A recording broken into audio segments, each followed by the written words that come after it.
अब 17 number question में देखते हैं, ये बोल रहा है कि फाइंड द 20 टर्म्स, मैंने 20वां पद फ्रॉम द लास्ट, मैंने अंतिम से आपको 20वां पद ज्ञात करना है, जबकि ये सीधे बोल दिया ये क्या है, एपी में है।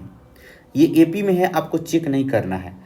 तो एपी में है, आपको चेक नहीं करना है और अंतिम से आपको 20वां पद ज्ञात करना है। तो अगर आपको नहीं समझ में आ रहा है कि एपी अंतिम से कैसे ज्ञात करें, तो इसको रिवर्स लिख दीजिए, उल्टा।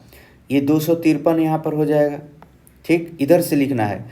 अब देखिए इनके बीच का अंतर कितना है, 5 का अंतर है, माने 5 बढ़ते जा रहा है, बढ़ते जा रहा है ऐसे। तो इसका मतलब इसके पीछे आएंगे तो इसका पीछे 5 कम होगा, तो 253 में से 5 अगर घटा देंगे तो 248 आ जाएगा। फिर 248 में से 5 घटा देंगे तो 243 आ जाएगा, डॉट डॉट इसी तरह से आएगा आएगा। अब अंतिम पद आपका यहाँ पर क्या हो जाएगा, 3 हो जाएगा, यहाँ पर 3 हो जाएगा, ये 8 हो जाएगा और ये कितना हो जाएगा, 13 हो जाएगा। इस तरह से हो जाएगा। ध्यान दीजिएगा, जैसे यहाँ पर देखिए बढ़ रहा है तो 3 के बाद 8, 8 के बाद 13, तो 3 में जोड़ दिए 5 तो 8 हो गया, फिर 5 जोड़ दिए 13 हो गया। तो इस तरह से हमने क्या कर दिया, इसको उलट दिया। अब क्या कीजिए कि यहाँ पर अंतिम पद से a1 इक्वल टू 253 लिख लीजिए। d क्या हो जाएगा, आपका डिफरेंस जो हो जाएगा a2 माइनस a1 हो जाएगा। a2 कितना, 248 माइनस 253 हो जाएगा। अब इसको घटाइएगा, छोटा में से ये बड़ा घट रहा था, माइनस यहाँ पर क्या आ जा रहा है, 5 आ जाएगा। हम उल्टा कर रहे हैं ना, अंतिम से हमको ज्ञात करना है, तो इसलिए हमारा माइनस में ये d आएगा। और अंतिम पद क्या हो जाएगा, an जो हो जाएगा आपका 3 हो जाएगा। यहाँ पर 3 है, यहाँ पर क्या है, 3 है ना, लास्ट में क्या 3 है। इसलिए कि इसको हमको अंतिम से ज्ञात करना है, तो हम इसको रिवर्स कर दिए, उल्टा कर दिए। आपको समझ में आए। अब हम क्या करेंगे, फार्मूला पुट करेंगे, an equal to a plus n minus 1 into D. और हमको n कौवा पद निकलना है, n बराबर 20, हमको 20वां पद ज्ञात करना है, 20वां पद अंतिम। तो a का मान हम कितना रखेंगे, तो 253 प्लस n का मान कितना रखेंगे, 20 माइनस 1, और d का मान कितना रखेंगे, माइनस 5। अब कर लीजिए, 200 ये 53 हो जाएगा, प्लस ये 19 गुना कितना हो जाएगा, माइनस 5, और ये कितना हो जाएगा 253 माइनस कितना हो जाएगा 95। अब इसको घटा देंगे, 13 में से 5 जाएगा, कितना हो जाएगा 8, और ये 14 में से 9 हो जाएगा 5, और ये हो जाएगा 1। ये हो गया आपका अंतिम से 20वां पद। अंतिम से 20वां पद 158 होगा। अंतिम से 20वां पद क्या होगा आपका, 158 होगा। इस बात को ध्यान कर लीजिए। तो इस तरह से अगर आपको नहीं समझ में आए तब पुनः क्या कर देना है, आपको उलट देना है, उसको उलट देना है, और देखिए आपका आंसर जो है बहुत ही आसानी से आ जाएगा। चलिए अगला हम चलते हैं अगले प्रश्न पे, 18 नंबर प्रश्न। 18 नंबर प्रश्न में कह रहा है कि फाइंड किसी एपी के चौथे और 8वें पद का योग 24 दिया है। तो चौथे और 8वें पद का योग 24 दिया है, तथा छठे और 10वें पद का योग 44 दिया है। मतलब यहाँ से एक इक्वेशन बनेगा और यहाँ से एक इक्वेशन बनेगा, यहाँ पर 2 इक्वेशन बनेगा। दोनों इक्वेशन को सोल्यूशन करेंगे तो हमारा एपी का पद आ जाएगा। जैसे ही एपी का पद आएगा तो हम प्रथम 3 पद को हम लिख लेंगे। प्रथम वहाँ से 3 पद को आसानी से हम लिख लेंगे। चलिए तो हम चलते हैं। सबसे पहले पहली बार ये क्या कह रहा है, कह रहा है कि यदि किसी एपी के चौथे और 8वें पद का योग, तो हम यहाँ पर लिखेंगे, चूँकि दिया है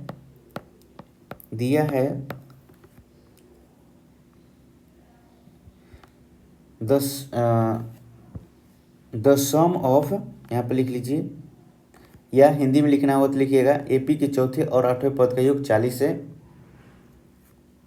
चूँकि दिया है एपी के चौथे और 8वें पदों का योग बराबर कितना, 24। इसलिए हम लिख सकते हैं 8वें पद, चौथे और 8वें, तो A4 यहाँ पर लिखेंगे बेस में, और प्लस A8 लिखेंगे, और बराबर कितना हो जाएगा 24। तो हमने पहले ही बताया था कि अंतिम पद का ये फॉर्मूला क्या था, a n equal to A plus n minus one into d. तो एन का जितना मान यहाँ पर होगा वही मान यहाँ पर होगा। तो यहाँ पर एन का वैल्यू कितना कर रहा है, 4, तो यहाँ पर भी क्या हो जाएगा 4। तो मतलब A4 इक्वल टू क्या लिख सकते हैं, a plus 4 minus one into d, ऐसे लिख सकते हैं। उसी प्रकार आपका अगर एन का मान 8 रहेगा तो आप क्या लिख सकते हैं, A8 equal to A plus 8 minus one into क्या लिख सकते हैं, डी। तो इस तरह से आप लिख सकते हैं। तो यहाँ पर लिखिए, दोनों को लिखेंगे तो हमारा फॉर्मूला क्या बन जाएगा। तो यहाँ पर लिखेंगे a plus 4 minus one into d plus, यहाँ पर लिख दीजिए 8 का a plus 8 minus one into d equal to कितना, 24 हो जाएगा। अब इसको सोल्यूशन कीजिए तो ए प्लस यहाँ पर क्या हो जाएगा 3D plus A plus 7D equal to कितना, 24। अब जोड़ दीजिए, ए हो जाएगा 2A, यहाँ पर एक ए है, यहाँ पर एक है, प्लस ये 3 और 7 कितना हो जाएगा 10D इक्वल टू कितना, 24। 2 कॉमन लीजिए, ए प्लस 5D इक्वल टू कितना, 24। इससे कटा दीजिए, 12 बार में कटेगा, ए प्लस 5D इक्वल टू कितना, 12। ये हो गया आपका इक्वेशन 1। इक्वेशन 1 आ गया। पुनः अब क्या कर रहा है, पुनः ध्यान दीजिएगा, ये पुनः कह रहा है कि छठे और आठवें पदों का योग, पुनः छठे और 10वें पदों का योग बराबर 44। यहाँ पर क्या लिखेंगे, A6 plus A10 equal to कितना, 44। अब यहाँ पे लिखते हैं a plus n minus one into d plus A plus n minus one into d equal to कितना, 44। तो a plus 6 minus one into d plus A plus 10 minus one into d equal to 44 हो जाएगा। तो a plus कितना हो जाएगा 5D plus ए plus कितना हो जाएगा 9D इक्वल टू 44 हो जाएगा। अब हम इसको जोड़ लेते हैं, तो 2A plus 9 5 14D equal to 44। यहाँ पर देखिए 2 कॉमन है तो 2 कॉमन ले लेते हैं, तो A प्लस कितना बचेगा 7D इक्वल टू 44 हो जाएगा। अब हम यहाँ पर इससे भाग दे देंगे तो कितना बार में कटेगा 22, तो कितना हो जाएगा A plus 7D equal to कितना 22। ये हो जाएगा आपका समीकरण 2। अब ध्यान दीजिएगा, समीकरण 1 और 2 को आपस में घटा दीजिए। अब इसमें देख लीजिए बड़ा कौन है 2, तो 2 में से हम समीकरण 1 को घटा लेते हैं। यहाँ पर लिखेंगे समीकरण 2 में से 1 को घटाने पर तो घटाएंगे तो क्या हो जाएगा, A plus 7D equal to 22, A plus 5D equal to 12। अब घटाएंगे तो हमारा साइन जो होगा चेंज हो जाएगा, ये प्लस में तो माइनस, ये भी माइनस और ये भी माइनस, ये तो कट जाएगा। और इस 7 में से 5 घटेगा तो 2 आ जाएगा, और 22 में से 12 घटेगा तो 10 आ जाएगा। अब D बराबर कितना हो जाएगा, तो 10/2, 2 गुना में तो भागा में आ जाएगा 5, तो D बराबर कितना आ जाएगा 5। यहाँ पर D का मान कितना आ गया 5। पुनः अब समीकरण 1 में हम D का मान रख देते हैं, या 2 में भी रख सकते हैं। समीकरण 1 में D का मान रखने पर तो क्या हो जाएगा, A plus 5D equal to कितना 12, तो A प्लस 5 गुना 5 इक्वल टू कितना 12, तो A plus 25 equal to 12, A equal to 12 minus 25 equal to कितना हो जाएगा -13। A का मान कितना आ गया, तो -13 आ गया, A का मान -13। तो अब ये कह रहा है कि प्रश्न में बोला कि AP के प्रथम 3 गो पद लिखिए। माने पहला पद तो हमारा मिल गया, ना, तो पहला पद A1 बराबर कितना आ गया -13। तो A2 बराबर क्या हो जाएगा, A2 बराबर हो जाएगा A1 प्लस डी।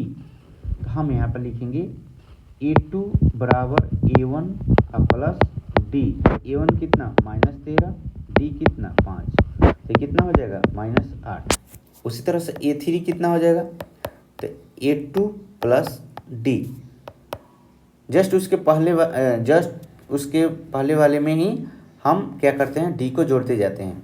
तो -8 प्लस 5 कितना हो जाएगा -3। तो इस प्रकार आप कह सकते हैं कि एपी के प्रथम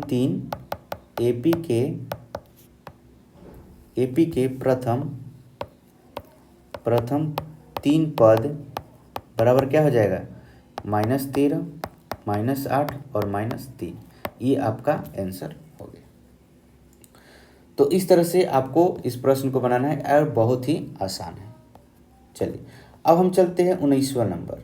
19वां नंबर देखिए ध्यान से, कह रहा है कि सुब्बा राव ने 1995 में, ये वर्ष दिया है, ये आपका डेट दिया है, ठीक है, इससे कोई मतलब नहीं है अभी। कह रहा है कि 5,000 रुपये के मासिक वेतन पर कार्य करना आरंभ किया। मतलब कि उसको महीने का 5,000 रुपया मिल रहा था काम करने के लिए, कि आप अगर काम कर रहे हैं तो हम आपको महीने में 5,000 रुपया देंगे। हुआ क्या कि प्रत्येक वर्ष 200 रुपये की वेतन वृद्धि प्राप्त की। मतलब कि हर वर्ष उसको 200 रुपये का हो रहा था, बढ़ रहा था हर वर्ष, प्रत्येक वर्ष 200 रुपया बढ़ रहा था। तो किस वर्ष में वेतन जो है 7,000 हो जाएगा। तो किस वर्ष में पूछ रहा है ना, 7,000 हो जाएगा, ये मतलब अंतिम है 7,000। तो मतलब कि आपका AN जो है आपका 7,000 हो गया, लास्ट टर्म 7,000 हो गया।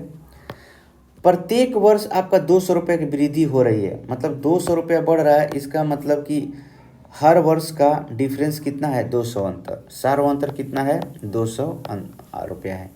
तो पहला क्या है, पहला पद जो है आपका 5,000 रुपया है इसलिए कि प्रत्येक वर्ष मासिक वेतन कितना दिया रहा है, 5,000 रुपया पर उसको रखा गया। 5,000 रुपया से स्टार्ट हुआ और कहा गया कि तुम अगर लगातार काम करते रहोगे तो हर वर्ष हम तुमको 200 रुपया बढ़ाएंगे।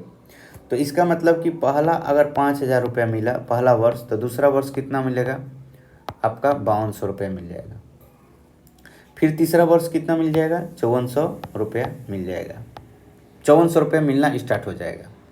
इस तरह से ये पैसा इनका बढ़ते जा रहा है। लेकिन ऐसा कौन सा वर्ष आएगा जब उनका 7,000 रुपया आ जाएगा।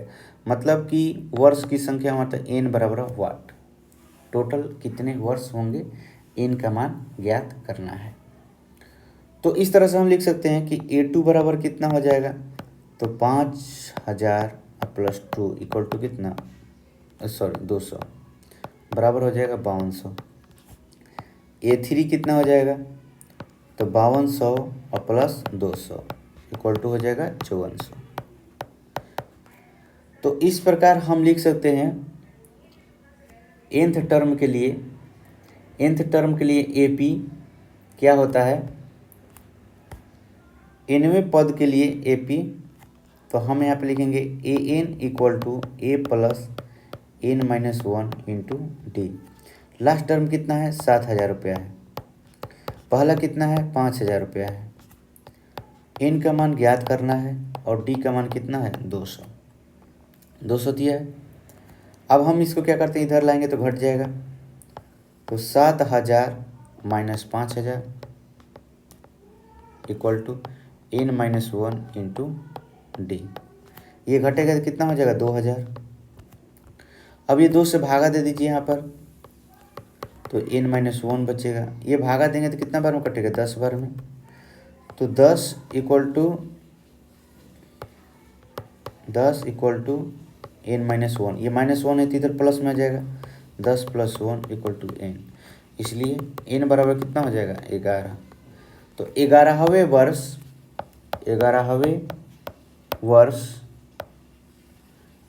वर्ष 7,000 रुपया मासिक वेतन हो जाएगा, मासिक वेतन हो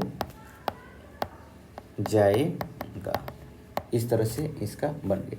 तो ध्यान दीजिएगा, इसमें ज़्यादा कुछ नहीं करना है, हमेशा जो है आपको एक ही फार्मूला लिखना है nth टर्म का, nवें पद के लिए, nवें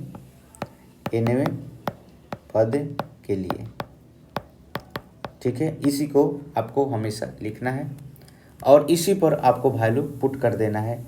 आपको केवल ये ज्ञात करना है कि हमारा प्रथम पद क्या होगा, डिफरेंस कितना होगा, सार्वंतर, n कितना होगा, है कि नहीं, अंतिम पद कितना होगा। बस इन चारों में से 3 गो चीज़ को ढूंढ लीजिए और वैल्यू पुटिंग कर दीजिए, आपका एक आ जाएगा।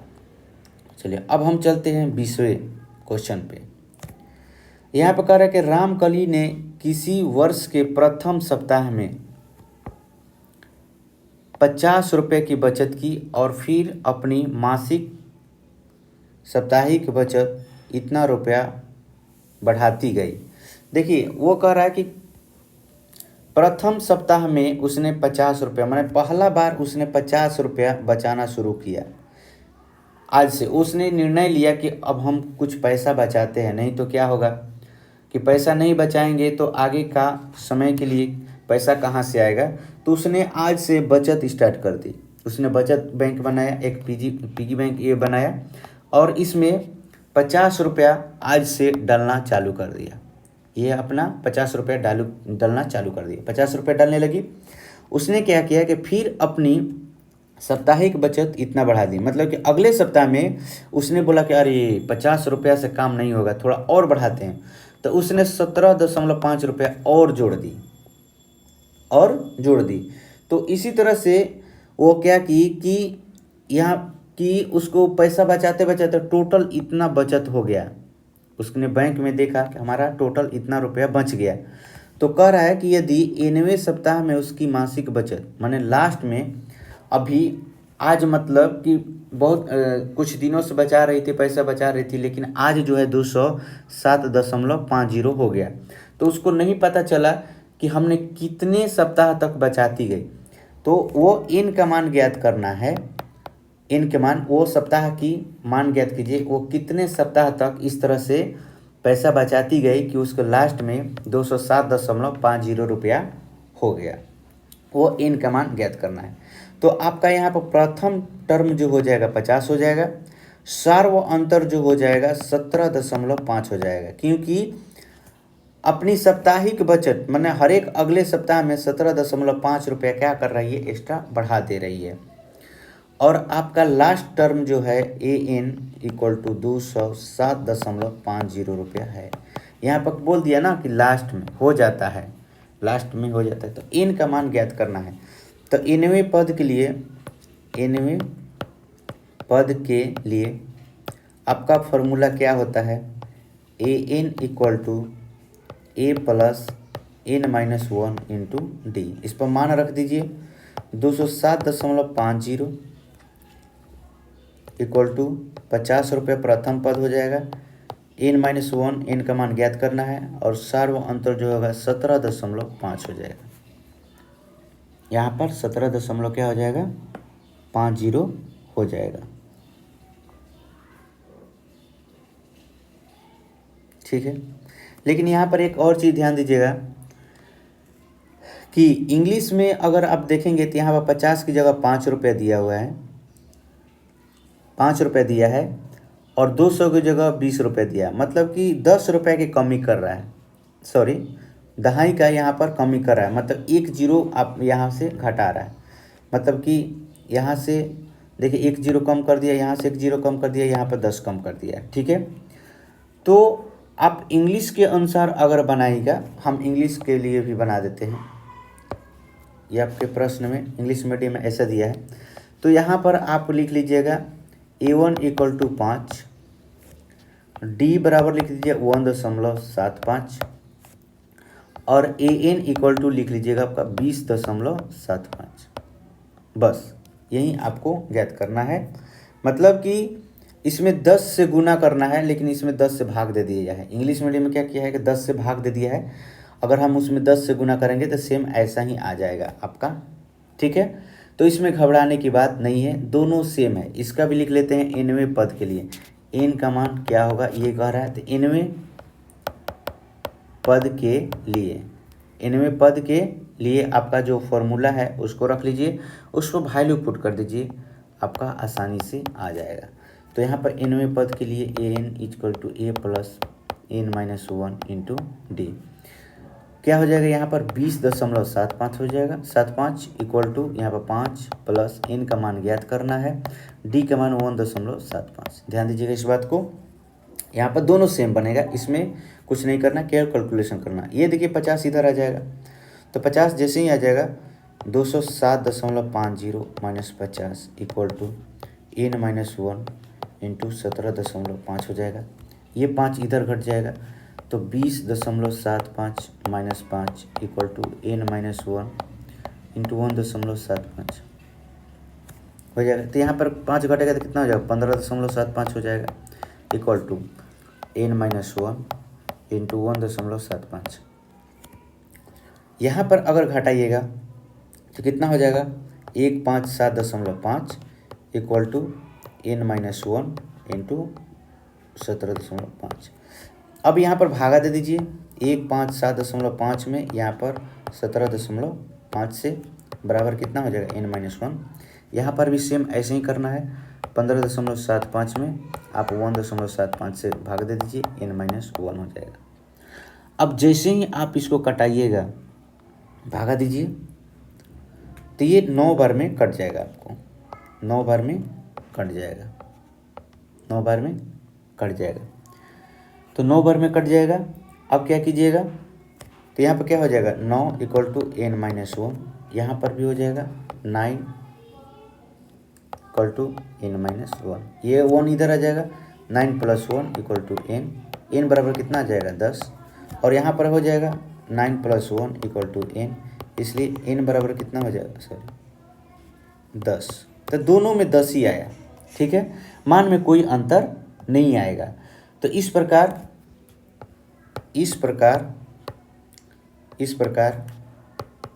10वें साप्ताहिक में, आपका यहाँ पर बोला है ना साप्ताहिक, तो 10वें साप्ताहिक में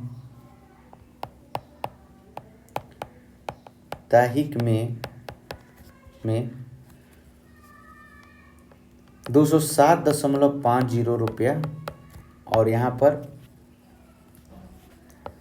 पर लिख सकते हैं 20.75 रुपया हो जाएगा आंसर। तो इस तरह से हमने आपको टोटल 20 प्रश्न को हमने बनाया है, ये 5.2 का। इसको अच्छा से देख लीजिएगा, अगर कहीं नहीं समझ में आएगा तो आप कमेंट में ज़रूर बताइएगा कि हम कहाँ नहीं समझ में, हम अगले वीडियो में आपको बताने का प्रयास करेंगे। तो चलते हैं, अब हम मिलेंगे आपको अगले एक्सरसाइज के लिए 5.3 में, और 5.3 में आपको ज्ञात करना है कि the sum of nth term of AP, माने AP के प्रथम nवें पद का योग। तो nवें पद का योग s मतलब यहाँ सम लिखते हैं, सम को किससे स्टार्ट करते हैं, s। तो Sn equal to n/2 2a plus n minus 1 into d के फॉर्मूले पर हम इसको बनाएंगे। ये हो जाएगा आपका योग, ये हो जाएगा पदों की संख्या हो जाएगा, और ये हो जाएगा प्रथम पद फर्स्ट टर्म, और ये हो जाएगा पदों की संख्या, और ये हो जाएगा आपका सार्वअंतर।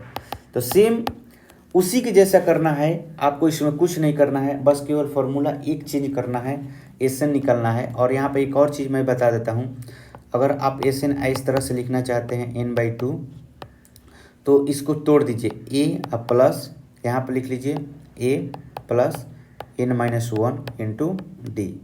तो यहाँ पर ध्यान दीजिएगा, ये जो है आपका फॉर्मूला एक किसका बन गया है, तो nवें पद का लास्ट टर्म का आपका बन गया था। उसके जगह आप लिख सकते हैं इस तरह से, क्या लिख सकते हैं, तो a प्लस an या लास्ट टर्म l, तो इसको कह सकते हैं ये लास्ट टर्म है। अगर मान लीजिए कि केवल लास्ट टर्म दे दिया और प्रथम पद दे दिया, तो यहाँ पर ये फॉर्मूला आप यूज कर लीजिएगा, ठीक है, इसको आपको यूज कर लेना है। तो इस दोनों फार्मूले पर ही हम आपको 5.3 बता देंगे, इससे ज़्यादा नहीं। बस हर एक एक्सरसाइज में आपको एक फार्मूला, और हाँ उसमें आपका ये 9वें पद का फार्मूला जो है, आपका सूत्र जो है प्रयोग होगा, जो ये एप्लीकेशन है।